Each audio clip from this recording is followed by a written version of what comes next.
Hi everyone, welcome. We spoke specifically about complex systems and how it's very difficult to operate in complex systems because of this idea called emergence. And basically a complex system has a large number of interacting elements. So say like a health system or the traffic or whatever it is, the interactions are non-linear and minor changes can produce major consequences. So like that idea of the butterfly effect and displaying emergent behavior, that's basically all about you can't hypothesize or you can't fully know what will happen in a complex system before it actually happens. So you can't be certain of, if I do this thing, this is the result. It's very different than, say, cooking, where if you add all these ingredients together and you do it exactly how your mum said, assuming that your mum can actually give you the measuring amounts, because most mums can't, then you will know that you will end up at the same result. We also spoke about this idea of when it comes to complex systems or complex problems, say things like malnutrition or poverty or social change or inequality or clean water and sanitation, any sort of those hard problems, we can choose two different ways to approach it. One is to try to model the system as much as possible and incorporate complexity to the finest degree possible. And that's to avoid any risk. So we want to know as much as we can about the system. The other way is that we can actually acknowledge that complexity means we're fallible, and we can just decide that we need to know enough before we start acting. Okay, so we need to know enough just so that we're confident in we're not going to produce like major interventions of harm or things like that in the system. In the second week, I think we spoke about visualizing complex systems, and we had a sort of go at that. And you can tell people looking at things like food waste and social media and mental health.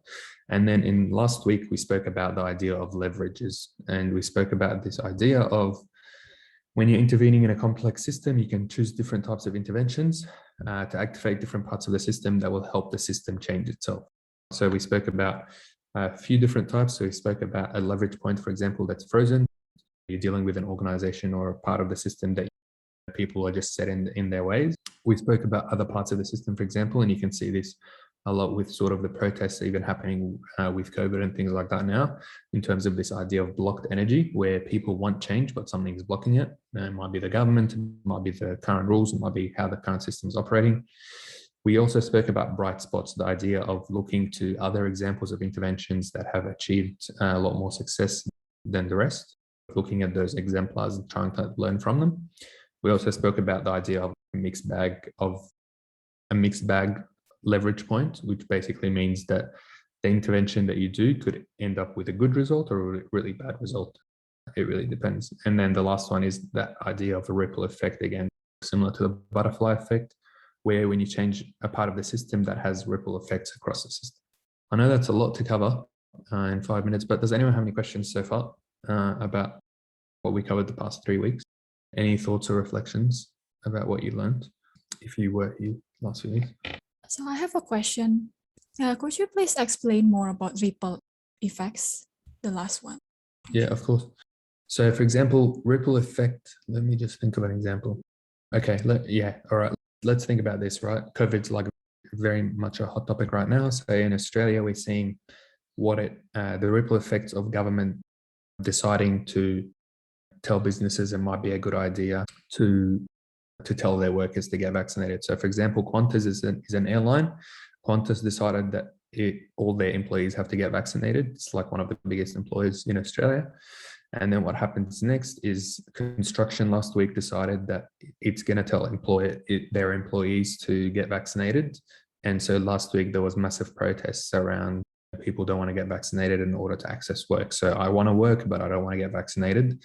And the construction industry is putting people in a difficult situation in terms of if you want income or if you want to continue in this industry, then you have to get vaccinated. So that's a ripple effect in terms of government saying, we're going to allow businesses to do this and businesses allowing it to do this. And then that sort of having ripple effects across different industries in terms of some employers thinking it's a good idea, some employers thinking it's not a great idea. Does that make sense? Cool. Awesome. So you make a change in one part of the system and all of a sudden it affects different parts of that system or even across different systems. So the idea of government going to airlines and then going to construction. Any other questions? That was a good question, Beatrix. Thank you. question. I'm curious, in your organization, it's called Design for Impact, right? Yeah, our community is designed for impact. Yeah. Yes, I am curious to hear what backgrounds y'all have and what exactly y'all do. That's a good and hard question. The short answer is we come from all sorts of different areas. So some people work in government, some people work in commercial sort of businesses. The one thing I think that brings us together, and Dan and Terence, feel free to chip in because you've been here for a while as well. I think the one thing that brings us together is our passion basically to create a difference, and we're doing that sort of across sorts of different sectors. So Dan, feel free to talk about your experience. I've worked quite a bit in design and complexity, working in a few different countries to create public health interventions and things like that. Dan and Terence, feel free to chip in as well. Yeah, one thing I love about this group is it's a lot of people who are not necessarily doing social impact work, but it's a lot of design professionals who are wanting to talk about using their skills for social impact work. And yeah, there's a lot of good collaboration and learning for that on both sides, and some of the like design theory and how that works, but how that can specifically, people with that knowledge can apply it to social impact work. I agree. I recently moved into the design field from an arts and nonprofits background in higher education. And I don't know, like design is a lot talking about financial gains, numbers as impact. And I think this community specifically, I find it keep coming back because I think we're talking more than just numbers, not just about how many people adopt a product, but also what that adoption might mean for the wider world. Yes, and I'm just curious, as a follow-up question, I've noticed that a lot of opportunities, like on LinkedIn or just in general, they are like, it's hard to find these social impact opportunities. So I'm curious to hear, how did y'all get into it? Like, where did y'all find these opportunities? Yeah, like how did y'all end up here? That's awesome. I think maybe what we do is, if that's cool with you, Abram, maybe we go through the topic today, and then at the end we can spend some time, 5 to 10 minutes, say, talking about how our journeys and where we'd like to go next, because I think that's equally as important. How's that sound? Yeah. Good questions. Okay, so the first thing that we will do is we'll go into breakout rooms, and we'll take a bit of time to reflect on why is measuring impact important to you. And we want you as well to share a story. So maybe share a story. So do that in your group, but then come back and be prepared to share some stories and some thoughts of what it is that you spoke about, and story of maybe something that you created that you didn't realize would have negative impacts, and it created negative impacts, or maybe something that you created and it created lots of positive impact. Awesome. Does anyone have any questions before we go into breakout rooms? So we'll go into breakout rooms for about 5 or 10 minutes. All right. Rooms are open. See you in a few minutes. We'll just wait for the other group to come. Awesome. Welcome back. Hope that was some useful discussions. Does anyone want to share back any of the stories or anything or thoughts that you shared together? Feel free to just unmute and talk. I learned about how it is challenging to understand impact in education, because the true impact is years in the future, when the person who is learning goes off into their lives and actually uses that knowledge. So it can be hard to capture immediate impact and understand it. Yeah, absolutely. That is so classic, because I think that talks to the idea of using proxy measures to measure the, say, performance of teachers, right? So typically what we do is we look at the grades of students that the teachers have taught and use that as, okay, clearly this teacher did a better job because her or his students perform better on the tests, and it doesn't become an accurate reflection of that. Awesome. Any thoughts? Any other thoughts? I think it was Beatrix that talked about how impact, like Dan talked about, impact is not always immediate, like apparent, but Beatrix talking about what her work with a photography company, that she heard back from a year after her work that she derived a lot of revenue increase, but also a lot of happy users and customers. So that's, yeah, so impact as a long-term effect instead of immediate return. Yeah, absolutely. And I think this talks to the idea of in complex system scores that infect are not immediate, are not like next to each other in time. Beatrix might have designed this website for someone, and then it's only a year down the line where she hears about the good feedback and the impact that she created.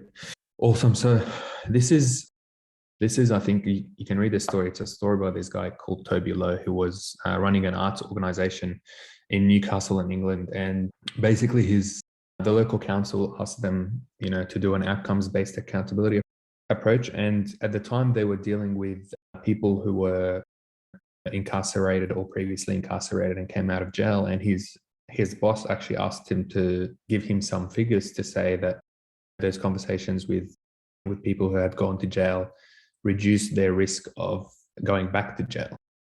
And so Toby was like, hold up, that's very hard to measure. There's a lot of people that they're talking to. It's not just down to us.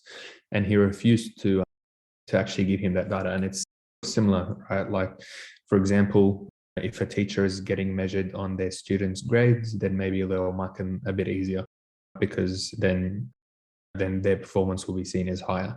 So it's that idea of when we focus on these proxy measures or things like that, then it becomes liable for corruption, and people start focusing on the actual measures that they need to improve as opposed to the outcomes that those measures represent.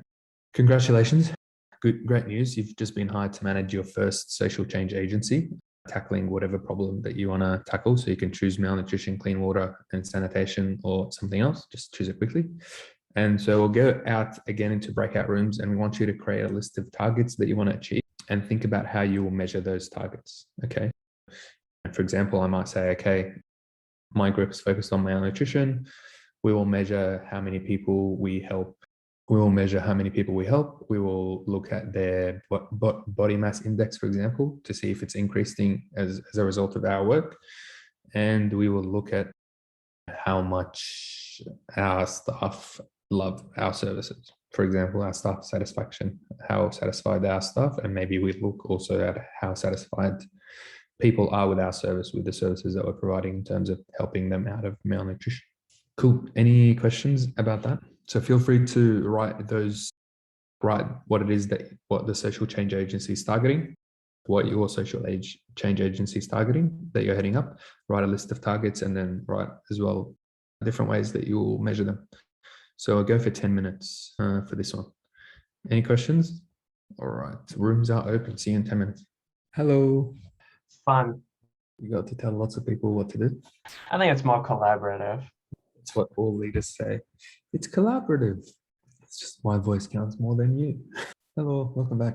All right. We want one person from each team to tell us what your social change agency does and what you're measuring and how you're going to measure them. So we'll go to Terrence's team. Anyone, including Terrence, can share. Since no one else is volunteering, I will. So if someone else feel free, anyone can feel free to jump in, of course, to tackle clean water, especially, I guess, targeting schools in rural areas. Let me know if I'm wrong. But we thought our targets would be including cleaning up existing water source, because there are a few targets, of course, clean water is, and because I think we think that there are a lot of things that determines how we can supply clean water. So for example, we can clean up existing water source if the water source is contaminated.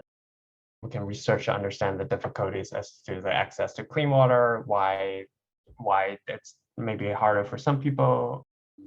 We can encourage governmental intervention, possibly create wells, which are like just water sources, new water sources.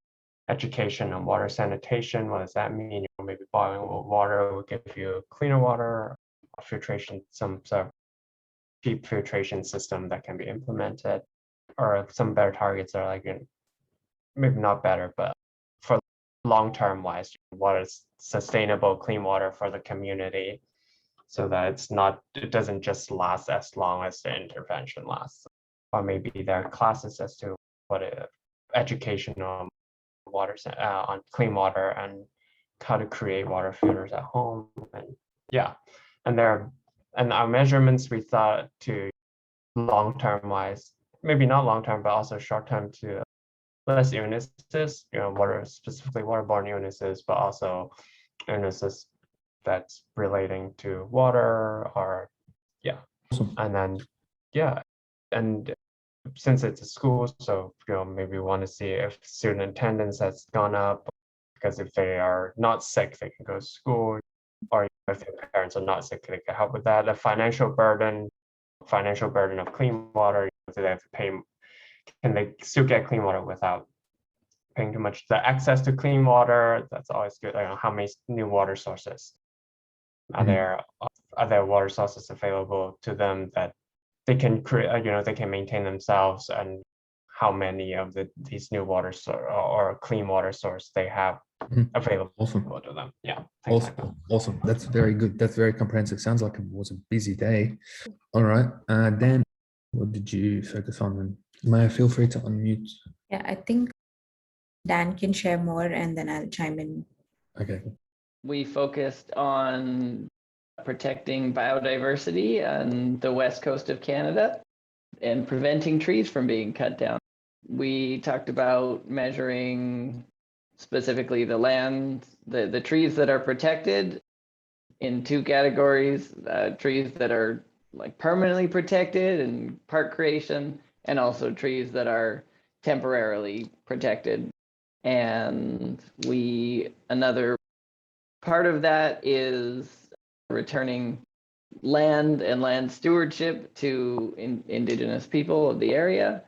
That can be measured in terms of actual land, but then also satisfaction with the traditional democratic process, whatever that looks like. That has to be different in all areas, but yeah, just somehow a system could come up with to measure land management democratically. And one thing that we talked about that I really is measuring biodiversity and measuring how all things are connected, which is I don't know how to measure that, but that is, if there were a way to measure that, that would be really beautiful and perfect, because I think that's somehow a way that policymakers are able to ignore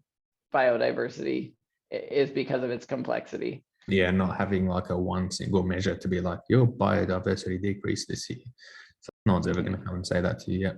Awesome. Samaya, did you want to add anything? I think Dan covered most of it. Yeah. I think one thing that, just like how we measure trees, I think we also wanted to measure protected species that are indigenous to that area, or endangered species numbers, to protect the numbers as they are right now and not decrease. Awesome. I think both groups landed on something that's important when it comes to measuring impact. It's not always just about the numbers. Yes, it's important to have numbers, but it's also important to talk to people and understand what's improving and what's not improving. There's a few other things. So your boss just paid you a visit, and she said that she has a great idea that requires just a little bit of funding from USAID. So she wanted you guys to come up with some numbers, a quick sort of report to show USAID that you've been really efficient with the money and that you deserve a bit more to implement her great idea. So once you ignore these measures, because I was just thinking of them. So have a think about some of your measures and which ones you might pick to share with USAID. So we'll go again for 5 minutes. And I want you to have a think about that idea. You need to show that your social change agency has been, doing really well. What would you do to do that? Does that make sense? Any questions? Cool. I know it's your second day of the job. Your boss is pretty demanding, so hopefully that's okay with you. That's why you get paid the big bucks. Hello, welcome back. How did your report to your boss go? Difficult. I think to think of the relevant data to report is difficult because I think, for example, clean water, there are, like, for example, we can report how many new clean water sources there are, but that might not necessarily be relevant because while we could create new water sources, that might be seen as a waste of money instead of help. So like finding the relevant measurement, for example, let's say if we made impact in healthcare costs, not just for the people who have illnesses, but also, indirect healthcare related costs, for example, let's say administrative labor costs, like, for example, driving down the over costs that might be more impactful than saying that we have new water source, Yeah, for example. absolutely. Thanks, April. Yeah, hope we see you next week. Awesome. Yeah, absolutely. I think it's very difficult because I think you're right. Just because you've built water sources, it doesn't mean that anyone's actually using them. So yeah, great. We built 100 and only 2 are getting used. Awesome. Any other thoughts from the other team? Okay. Yep. Yeah. I like some of his thoughts from education. We were looking at this from an education perspective, thinking of it as educating the public, which is really what it's all about in order to make policy change, and really getting data that will show how this will affect people in the area. And specifically, we looked at changes in the microclimate in the region. So if you can show that there is going to be changes just in humidity and temperature and very small changes in the area, then that can be extrapolated out to larger changes in the environment. Absolutely. So I want to share with you a few core ideas about measurement. The first one is called Campbell's Law. And he says that the act of measurement corrupts the process it is intended to monitor. So again, that idea of people just start, fudging the measures or even just aiming to improve the measures as opposed to the reality behind the measures. The other thing is Robert Shallock. He talks about outcomes-based evaluation. He says, if you want to measure the impact of an intervention on someone's life, you need to do both qualitative and quantitative questionnaires, which both have been designed by people who have experienced the intervention. If we're doing clean water, we need to actually ask people what are the questions that you think we should ask. You need to run that evaluation for 22 months after the program has finished, after the intervention has finished. And so many programs that get evaluated don't do, that they don't even scratch the surface. They don't even target the right intervention. So that's the problem with the current approach to evaluation. So what do people do instead? They do 2 things. They have proxy indicators in terms of saying, okay, we're just going to use how many clean water wells we've created, and that's a proxy indicator for how much people have access to clean water, even though it doesn't actually talk to the reality. And then the other thing is that they do an attribution error. All right. So they say 100,000 people have increased access to clean water. We've engaged with 50,000 of those people. That means we directly benefited 50,000 people. The problem with that is, like we always talk about, a complex system, outcomes are emergent, right? So you can't actually map outcomes to one specific intervention. Like, it's very difficult to do that, almost impossible. Instead, what you're actually doing is you're working as part of a system, and you're doing an intervention, but so are so many other organizations. So what's to say that I could report my organization contributed to these 50,000 people's lives, and then Dan could say, actually, my organization contributed to those 50,000 people's lives. So we're both actually using the same impact to say that it was us creating it. And so what do we do?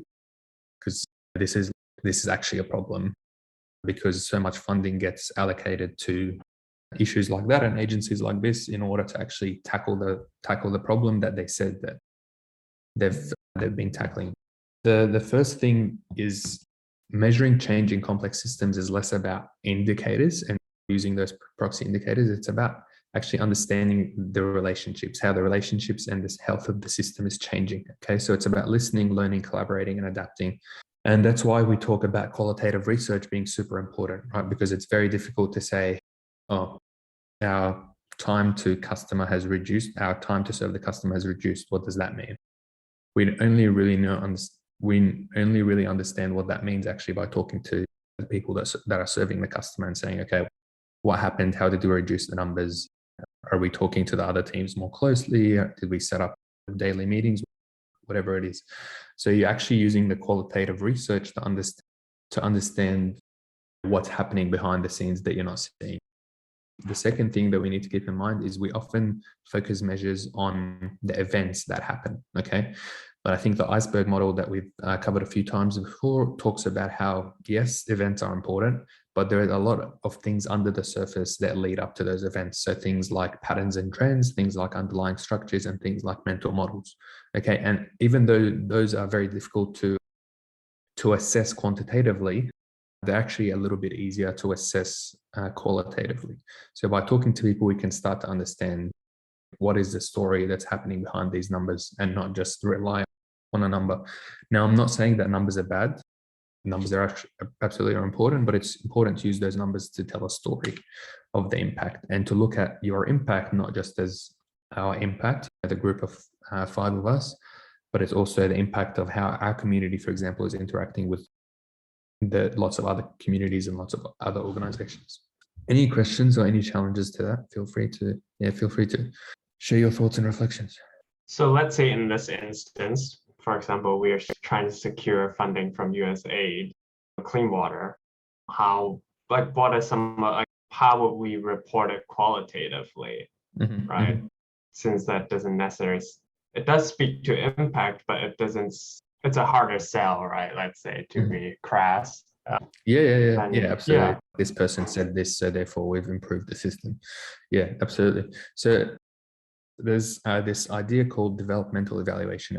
It was something created, or there was a toolkit created in 2016, and it looks at what have we just done, what's emerging out of that, what have we learned, and then what do we need to do next. So it's this idea of taking action and then saying, okay, what's emerging out of that action? What sort of short-term effects are we seeing that could be linked to longer-term impact? So, for example, we're seeing tangible things like people using wells, but we're also seeing community satisfaction and relationships in the community improve, or people are sharing wells. So that's, again, qualitative. The next thing is, okay, what are we learning out of that? What about our intervention works and what doesn't? And then the next thing is, okay, what are we going to do next in order to amplify the positive and dial down the negative? And so developmental evaluation focuses on things like, and it's pretty different than traditional evaluation and how people use that. So, for example, evaluation is part of a team facilitator and learning coach, and you're evaluating not just with your team and your numbers, you're actually evaluating with the broader communities that you're serving and the partners that you're dealing with.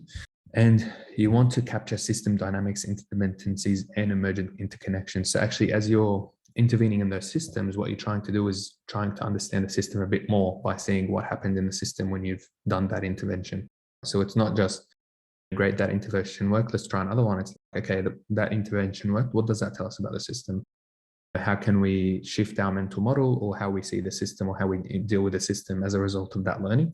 And so what that helps you with in a complex system is to stay connected, right? You're trying to stay as connected as you can with the system and the people in the system, so that if something happens, you're the first to know about it. You understand what might be happening, and you understand why something might have happened.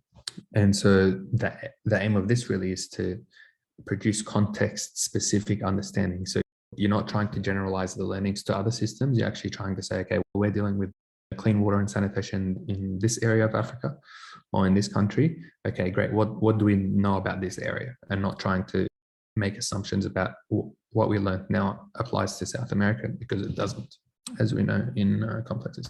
Last question to finish off, and we will go into groups again. We'll go into a group of just one group now.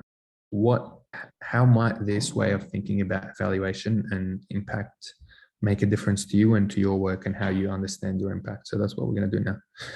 I have one question about developmental evaluation. Is that a framework that can be applied like a tool, or is it a a way of thinking and looking at like a philosophy more? So I think it's both. I think there is the philosophy behind it that says in a complex system, this makes more sense as an evaluation.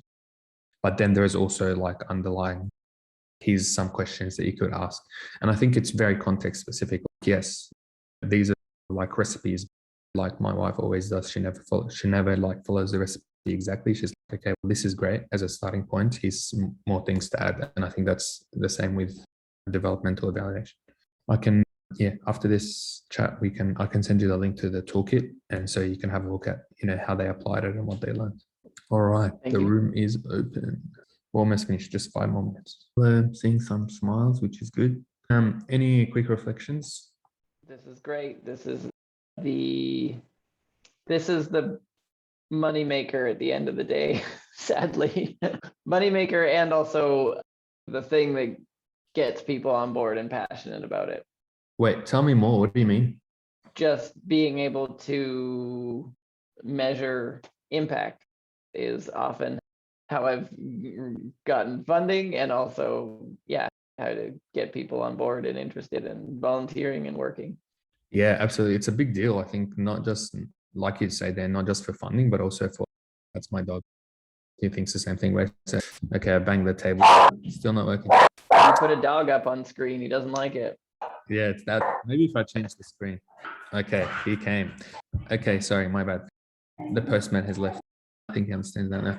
Yeah, I agreed. And I think in terms of attracting like employees and partners and stuff to work with, it's really important to show your impact.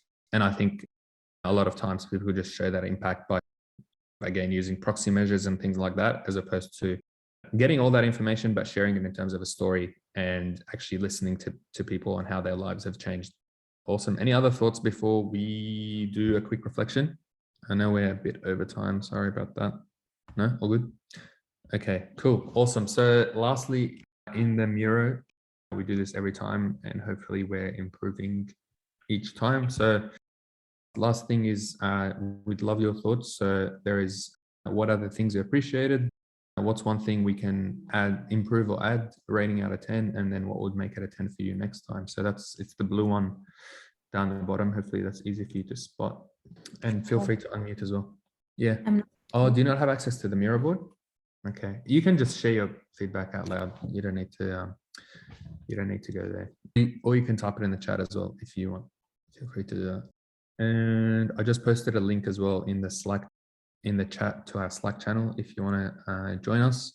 If you need help with job applications or things like that, we're happy to help. Does anyone want to share their thoughts out loud? It's nice to not just get the data, but also hear qualitative feedback. I enjoy meeting new people as usual. I think every week there is someone new, and I think that's really nice. Awesome. I joined in halfway, I think, I'm not sure, but I really like that there were breakout rooms and we could directly apply or discuss what we were talking about here. Mhm. So that kind of helps you keep in what you listen, I guess, once you have that interaction. I don't have much to add in terms of the rating and all of that because I came in halfway. But yeah, Cool. thank you. This was my first time, so it was Welcome. really Welcome. If you sign up to the Slack channel, we share the link to our weekly events. So we meet every week and talk about different topics. Next week, we're going to do a meet and greet. So it's going to be relaxed, laid back. You can grab lunch or dinner or breakfast for me and just come and spend a bit of time. Awesome. Sounds good. We'll call it there. Thanks so much, everyone. We will more time to dive into development in evaluation and have that prompt in the chat. Easy. Sounds good. Okay. Or the other thing I might do is I might just add them to the Miro board. That way, when you're working as a team, that works. All right. Awesome. Thanks, everyone. Thanks for your time and your questions and your stories and engagement. It was good to hear and learn from you as usual. And yeah, hopefully you can make it next week. We'll have that meet and greet. Maybe Kyle will show up with his baby. We'll see. And yeah, we'll catch up next week.